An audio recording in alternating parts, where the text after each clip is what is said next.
Now the grand finale. This is some scary shit.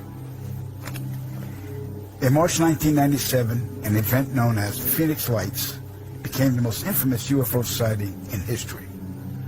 A mile-wide vessel, clearly not man-made, flew slowly and silently over the state of Arizona and was witnessed by 10,000 people, including the governor of Arizona. To date, there has been no reasonable explanation. But for every witness interviewed, the craft was as real as anything they'd ever seen. Their lives were transformed. They now believe that we truly are not alone. However, there is another truth, for I know what they really saw. In 1986, while stationed at an underground installation near Boulder, Colorado, I was introduced to Project Skybeam by Lieutenant General Andrew Garris. I was then led down a corridor and into a large hangar where a stealth bomber hovered only 20 feet above me. I stood there confused, and Garris looked over at me and smiled, then asked if I was certain of what I was seeing. I replied, of course. What else could it be? I was then shocked to find out that this wasn't a real craft. It was a projected hologram.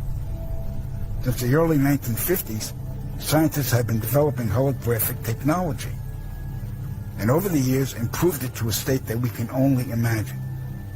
As I stood there staring at the bomber, which looked so absolutely real and solid that I could reach up and touch it, I contemplated the possibilities. What if this projection was 1,000 feet up in the sky? How would anyone know that that was an illusion? The Phoenix Lights craft, witnessed by 10,000 people, was the first grand-scale skybeam test upon the public. It succeeded beyond expectations. In October 1938, Orson Welles unleashed his War of the Worlds radio broadcast to the American public. It was so realistically portrayed, vast portions of the population went into panic. Terrified citizens scrambled to evacuate their cities in droves. America had been easily tricked by very simple means. To amplify this response, those who are truly in power of not only our country, but all the countries on the planet, and who are the true purveyors of the depopulation process, have formulated the final stage of their sinister plan. In the year 2024, a global event will alter the course of mankind's future. The world will stand witness to a massive alien invasion. Thousands of projected holographic alien warships will blanket the skies, sending people into a global panic. Real military crafts within the holograms will inflict actual damage to the surrounding areas to sell the gimmick. And as a result of the ensuing human chaos, a one-world government will immediately form without any resistance from the people.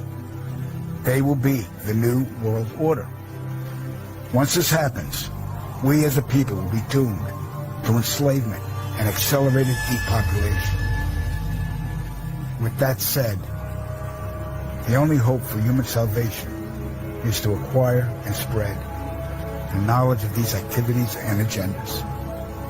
Resist, retaliate, then conquer this imposing enemy. The time is now, as humanity is rapidly approaching.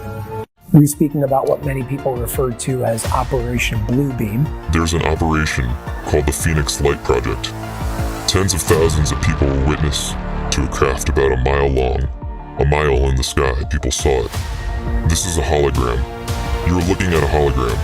It's so real, you feel you could reach out and touch it. Over 10,000 witnesses saw that. They believe they saw an aircraft. The ETs are coming. Now imagine tomorrow, you're going to see thousands of aircraft. Not as big, smaller, but aircrafts coming in, flying all over the United States, Europe, whatever it is, and then you're going to be attacked. But those attacks will happen with real missiles, or real planes, you understand? They're going to say, my government is right, they want to protect me. You declare an emergency. You declare one world government. Nobody will resist. People will say thank you. And that's how you take over. Wow. They have the technology. They can do this tomorrow morning.